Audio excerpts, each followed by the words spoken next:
যেমন এখন আমি যে মাঠে বসে আছি, আপনাদের সাথে কথা বলছি, আজকে থেকে ২০ বছর আগে আমি এই মাঠে খেলাধুলা করতাম। কথা বুঝতে পারছেন? বিশ্বাস করলেন না? আজকে থেকে ২০ বছর আগে আমি এই মাঠে খেলাধুলা করেছি। এমনকি একদিন আমার বাবা আমাকে বলেছিলেন, এবং আমি খেলাধুলা খুব পছন্দ করতাম, এবং আপনারা জানেন যে আমি খেলাধুলার সাথে ছিলাম, অনেক দূর পর্যন্ত খেলেছি আলহামদুলিল্লাহ। তো আমার বাবা আমাকে বলছিলেন যে খেলাধুলা করতে যেতে ইচ্ছা করছে। আমি বললাম যে হ্যাঁ। তো আমার মনে আছে ঠিক ওই যে ছেলেগুলো যেখানে দাঁড়িয়ে আছে ওই জায়গাটাতে আমি খেলছিলাম। আমার ব্যাচমেট যারা আছেন এখানে উপস্থিত হয়তো তারা জানবেন বিষয়টা। ক্রিকেট, অবশ্যই ক্রিকেট খেলতে খেলতে শুনলাম যে বাসায় আমার বাবা মারা গেছেন, ইন্না লিল্লাহি ওয়া ইন্না ইলাইহি রাজিউন। আমার বাবা আর মা এখানেই থাকতেন, ঠিক এই বাজারের সামনের বাসায়। এখানে আমার শৈশবটা কেটেছে। আমি আপনাদের এখানে পুলিশ একাডেমি শিশু শিক্ষালয় একটা স্কুল ছিল, এখন আছে কিনা আমি ঠিক জানি না। সেই স্কুলে আমি ক্লাস 1 ক্লাস 2 পর্যন্ত পড়েছিলাম, এবং সে সময় রাজশাহী ডিভিশনে একটা বিতর্ক প্রতিযোগিতা হয়েছিল আমার মনে আছে যতটুকু। তখন আমার বয়স অনেক কম, 6 থেকে 7 বছর হবে হয়তোবা। তা আমার মনে আছে আমি ডিভিশন বিতর্ক প্রতিযোগিতা এবং আবৃত্তি প্রতিযোগিতা ফার্স্ট হয়েছিলাম, এটাও মনে আছে আমার। এবং স্কুলে সবার সামনে আমাকে পুরস্কার দেওয়া হয়েছিল, এগুলো মনে আছে। এরপরে আমি সর্ধ সরকারি পাইলট স্কুল উচ্চ বিদ্যালয়ে পড়েছি 1 বছর। এটা অনেকেই জানেন না। আমার শৈশবটার অনেকটা স্মৃতি এখানে জড়িত আছে। আর আজকে তাকদীরের কি লিখন যে সেই মাঠে বসে আমি আপনাদের সামনে দিনের ওয়াজ করছি। সুবহানাল্লাহ। আল্লাহ পাক কিভাবে মানুষের তাকদীর লিখে রাখেন। হয়তো সেদিন আল্লাহ পাক আসমানের উপর থেকে দেখছিলেন এই ছেলেটা যেখানে খেলছে আর 20টা বছর পর সে এখানে ওয়াজ করবে, তাই না? আল্লাহ পাক সব জানতেন না? দেখুন, আমরা এখানে যারা উপস্থিত আছি আমরা দোয়া করি আল্লাহ পাক সবাইকে জান্নাত দান করুন। তো আমরা যারা উপস্থিত আছি জান্নাতে যদি যাই ইনশাআল্লাহ, জান্নাতে যাওয়ার 1 কোটি বছর পরে আমরা কি করব আল্লাহ পাক এখনই সেটা জানেন, জানেন না? আবার আল্লাহ না করুক কেউ যদি জাহান্নামে যায়, জাহান্নামে যাওয়ার 1 কোটি বছর পর সে কি শাস্তি ভোগ করবে আল্লাহ পাক এখনই সেটা জানেন। আল্লাহ রাব্বুল আলামিন এই সময়ের ঊর্ধ্বে, এটাই বলে আমরা আল্লাহু আকবার। আরও ঘটনা আছে, বলতে গেলে আজকে ওয়াজের সময় শেষ হয়ে যায়। আমার পাশে ওস্তাদকে দেখছেন, এই যে ছোট ছেলেটা তেলাওয়াত করে গেল কোরআন, তার চেয়েও ছোট বয়স আমার, তখন 7 থেকে 8 বছর হবে। আমার কোরআনের হাতে খড়ি হয়েছে ওস্তাদ নজরুল হুজুরের কাছে, এটা আপনারা অনেকেই জানেন না। তো আলহামদুলিল্লাহ আমি এখনো খুশি যে আলহামদুলিল্লাহ হুজুর এখনো অনেক স্টুডেন্ট পড়ান মাশাআল্লাহ, এবং অনেকে তার স্টুডেন্ট আছেন এখানে। আমার কোরআনের হাতে খড়ি হয়েছে এখানে। এবং এরপরে আমার বাবা ইন্তেকাল করার পর আমরা চলে যাই এখান থেকে, সেখানে গিয়ে আমরা রংপুরে থাকা শুরু করি আর কি। এখন আমি ঢাকার বাসিন্দা, তাকদীর ঘুরছে কিভাবে। এরপরে আরও অনেক পড়াশোনা করতে হয়েছে, মাদ্রাসার সাবজেক্টগুলো পড়তে হয়েছে, ইউনিভার্সিটিজ কভার করতে হয়েছে।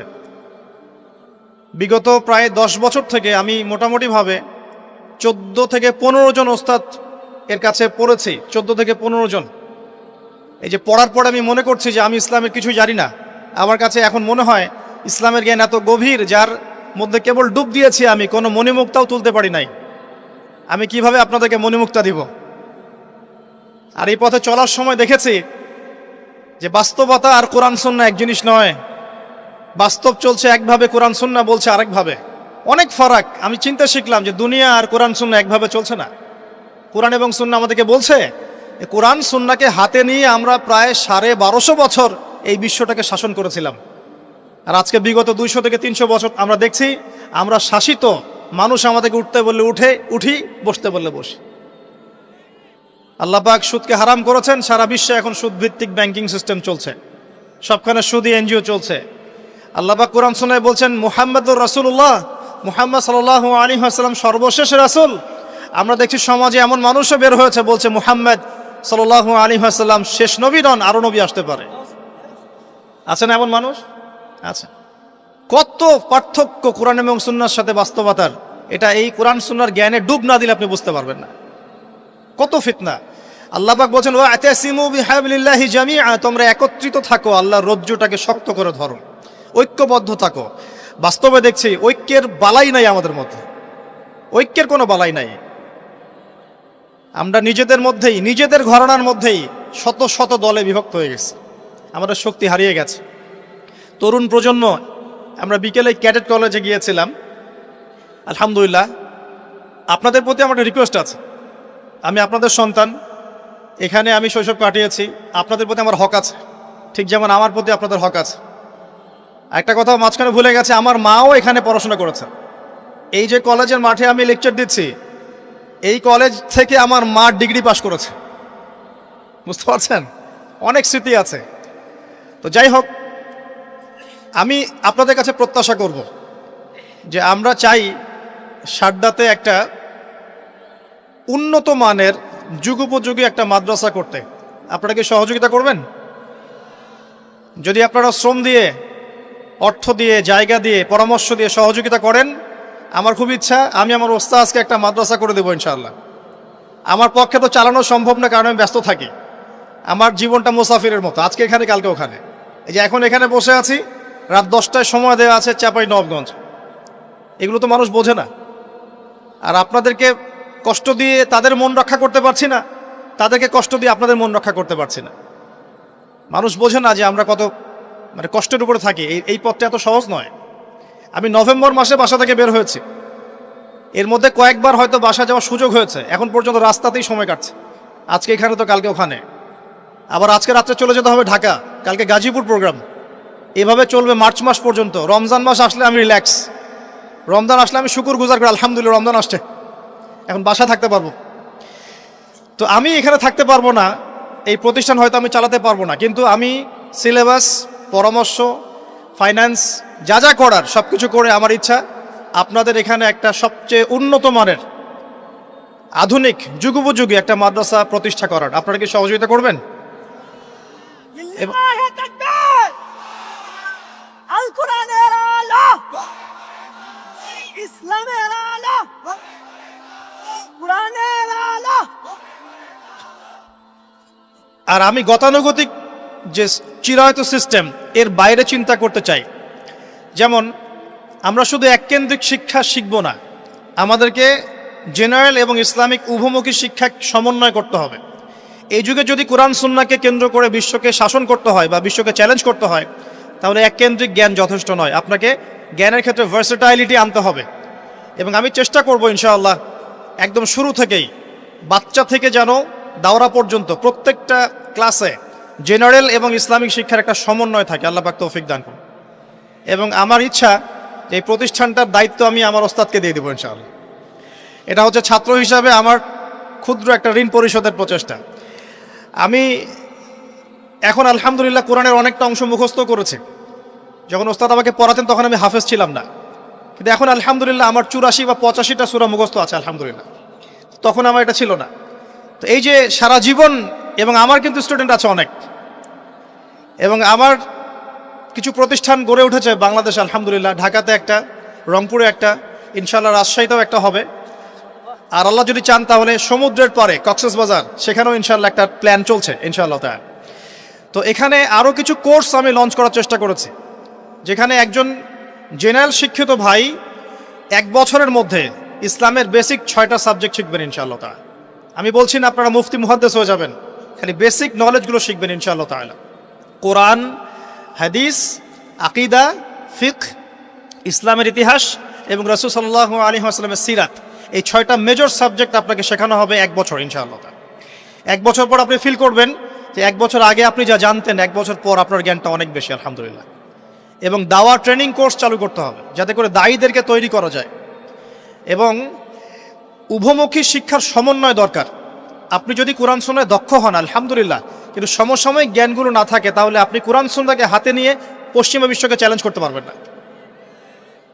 আবার যদি শুধু জেনারেল শিক্ষায় শিক্ষিত হন, যেমনটা আমরা হচ্ছি, এখানে ইসলামের বেসিক বিষয়গুলো না থাকে, নামাজ, কালিমা, তাওহীদ, আকীদা, ফিকহ, হ্যাঁ, এই যে বেসিক বিষয়গুলো, কোরআন তেলাওয়াত, আরবি ব্যাকরণ, আরবি ভাষা, হাদিস, এগুলো না থাকলে কিন্তু আপনি শুধু জেনারেল শিক্ষা দিয়ে পরকালে পার পাবেন না। তো এখানে একটা মেরুকরণ আছে, এটাকে হারমোনিয়াসলি কানেক্ট করতে পারলে ইনশাআল্লাহ তাআলা আশা করা যায় আমরা কিছু করতে পারি না পারি, আমাদের পরবর্তী প্রজন্মটা ইসলামকে নিয়ে আল্লাহর জমিন, আল্লাহর দিন কায়েম করবে ইনশাআল্লাহ। এখন জ্ঞানের বিপ্লব দরকার, এখন দরকার জ্ঞানের বিপ্লব, সবচেয়ে বেশি দরকার জ্ঞানের বিপ্লব। আল্লাহ রাব্বুল আলামিন তার নবীকে প্রথম যে আয়াতটা নাজিল করেছেন সেটা কি ছিল? ইকরা বিসমি রাব্বিকাল্লাযী খালাক, পড়ুন আপনি আপনার রবের নামে যিনি আপনাকে সৃষ্টি করেছেন। তো এই জ্ঞানের চর্চা আল্লাহ পাক আমাদের সবাইকে করার তৌফিক দান করুন, জ্ঞানের বিপ্লব ঘটানোর তৌফিক দান করুন। এই যে ক্যাডেট কলেজে যান যখন, মনটা ভালো হয়ে যায় না? এত সুন্দর টিপটাপ পরিপাটি গোছানো একটা প্রতিষ্ঠান, ভালো লাগে না? তো মাদ্রাসা এমন করা যাবে না? মাদ্রাসা কেন গতানুগতিক সেই ঢিলাঢালাভাবে চলবে কেন? মাদ্রাসাগুলো খুব সুন্দর করে ডিসিপ্লিন এনে তারা যেভাবে রুটিন করে বাচ্চাদেরকে চালায়, সেই ভোরবেলা ওঠে, শেষ রাত্রে ওঠে, ফজরের নামাজ জামাতে পড়ে, এক্সারসাইজ করে, আবার নাস্তা খায়, আবার পড়তে বসে, আবার ক্লাস করে, 5 বেলা তারা খাবার দেয়, হাইজেনিক খাবার দেয়, ভালো খাবার দেয়, খেলাধুলার সময় দেয়, কত সুন্দর সিস্টেম। এশার নামাজের পর ঘুমিয়ে যায়। তাদের প্রতিষ্ঠান থেকে ভালো ভালো মানুষ তৈরি হচ্ছে না? তারা মিলিটারি সেকশনে যাচ্ছে, বিমান বাহিনীতে যাচ্ছে, আর্মি অফিসার হচ্ছে, তারা ডিসিপ্লিন, শৃঙ্খলায় তাদেরকে অনন্য। এই শৃঙ্খলাই সব কিছু কিন্তু। আর কোরআন সুন্নাহ সবচেয়ে বেশি শৃঙ্খলা শেখাবে আমাদেরকে ইনশাআল্লাহ। তো এরকম করে মাদ্রাসাগুলো তৈরি করা যাবে না ইনশাআল্লাহ? আপনারা সহযোগিতা করেন ইনশাআল্লাহ। সারদাবাসীকে এমন কিছু উপহার দেওয়ার ইচ্ছা আমার আছে ইনশাআল্লাহ। যদি আজকে না পারি, কালকে না পারি, পরশু দেওয়ার চেষ্টা করবো ইনশাআল্লাহ তাআলা। তবে একা কিছুই করতে পারবো না, যদি আপনাদের সহযোগিতা থাকে তাহলে হয়তো করা যাবে ইনশাআল্লাহ তাআলা। আল্লাহ রাব্বুল আলামিন আমাদেরকে জ্ঞানের বিপ্লব ঘটানোর তৌফিক ইনায়াত করুন, আমিন। মূল কথায় আসি, প্রিয় ভাইয়েরা, আমরা যারা এখন এই দুনিয়াতে আছি, নিঃসন্দেহে এটা আমাদের চিরস্থায়ী গন্তব্য নয়। কথা ঠিক না ভুল? আচ্ছা, আল্লাহ রাব্বুল আলামিন কি বলছেন সূরা জারিয়াতের 56 নম্বর আয়াত একটু দেখি। আল্লাহ পাক বলছেন, বিসমিল্লাহির রহমানির রহিম, ওয়ামা খালাকতুল জিন্না ওয়াল ইনসা ইল্লা লিয়াবুদুন, আমি জিন জাতি এবং মানব জাতিকে শুধুমাত্র আমার ইবাদত করার জন্যই সৃষ্টি করেছি। তাহলে দুনিয়াতে আসার যে সৃষ্টি তত্ত্ব বা সৃষ্টি দর্শন সেটা কি বলেন? আল্লাহ পাকের ইবাদত করা, এটা হলো সৃষ্টি দর্শন। এই দুনিয়াতে আসার আমাদের সৃষ্টি দর্শনটা কি? ওয়ামা খালাকতুল জিন্না ওয়াল ইনসা ইল্লা লিয়াবুদুন, মানুষ আর জিনকে সৃষ্টি করেছি শুধু আমার ইবাদত করার জন্যে। এখন অনেকে প্রশ্ন করতে পারে, তাহলে কি দুনিয়াবি কাজগুলো আমরা করব না? উত্তর হচ্ছে না, দুনিয়াবি কাজ আপনি করবেন, এবং দুনিয়াবি প্রতিটা কাজই আপনার ইবাদত বলে কাউন্ট হবে, গণ্য হবে, যদি আমি এই কাজগুলো একটা পদ্ধতি মেনে করি, সেটা হলো নবী সাল্লাল্লাহু আলাইহি ওয়াসাল্লামের সুন্নত মেনে করি, ব্যাস, দ্যাটস অল। রাত হয়েছে ঘুমাবেন, ঘুমটা যদি নবীর সুন্নাহ মতো হয়, আপনি প্রত্যেক সেকেন্ডে নেকি পাবেন ইনশাআল্লাহ। ইস্তেঞ্জা করবেন, ইস্তেঞ্জাটা যদি নবীর সুন্নাহ মতো হয়, নেকি পাবেন ইনশাআল্লাহ। যদি আপনি খাবার খান, খাবার খাওয়াটাও যদি নবীর সুন্নাহ মতো হয়, নেকি পাবেন। এমনকি স্ত্রী সহবাসও যদি আপনি করেন নবীর সুন্নাহ মেনে, তো তারপরেও নেকি হবে ইনশাআল্লাহ। আর কি চাই বলেন? কাপড় চোপড় পরা, ওযু করা, গোসল করা, ব্যবসা বাণিজ্য, চাকরি বাকরি, আমাদের প্রফেশনগুলো যেগুলো আছে, দাওয়া, দিনের কাজ করা, দুনিয়ার কাজ করা, সব কিছুই ইবাদত হবে ইনশাআল্লাহ, যদি একটা সুন্নাহ আমরা মেনে চলি, সেটা হলো নবী সাল্লাল্লাহু আলাইহি ওয়াসাল্লামের আদর্শ এবং তরিকা ফলো করে। তার তরিকা বাদ দিয়ে অন্য কোনো তরিকাকে ফলো করা যাবে? উত্তর হচ্ছে না, তার তরিকা বাদ দিয়ে অন্য কোনো তরিকা ফলো করা যাবে না। তবে সেই ব্যক্তির কথা নেওয়া যাবে যার কথা এবং কাজ রাসূল সাল্লাল্লাহু আলাইহি ওয়াসাল্লামের সাথে মিলে যায়। কোনো সমস্যা আছে? কিন্তু কোনো ব্যক্তি যত বড়ই হোক না কেন, তার কথা এবং কাজ যদি রাসূল সাল্লাল্লাহু আলাইহি ওয়াসাল্লামের সাথে না মিলে, তাহলে সেটা নেওয়া যাবে না। আল্লাহ পাক দুনিয়াতে পাঠিয়েছেন তার ইবাদত করার জন্য। আর ইবাদত মানে শুধু নামাজ, রোজা, হজ, যাকাতি নয়, বরং আপনার পারিবারিক জীবন থেকে শুরু করে অর্থনৈতিক জীবন, ব্যবসা বাণিজ্য এবং পলিটিক্যাল লাইফ, সব কিছু ইবাদত ইনশাআল্লাহ, যদি আপনি নবীর তরিকা মতো করতে পারেন।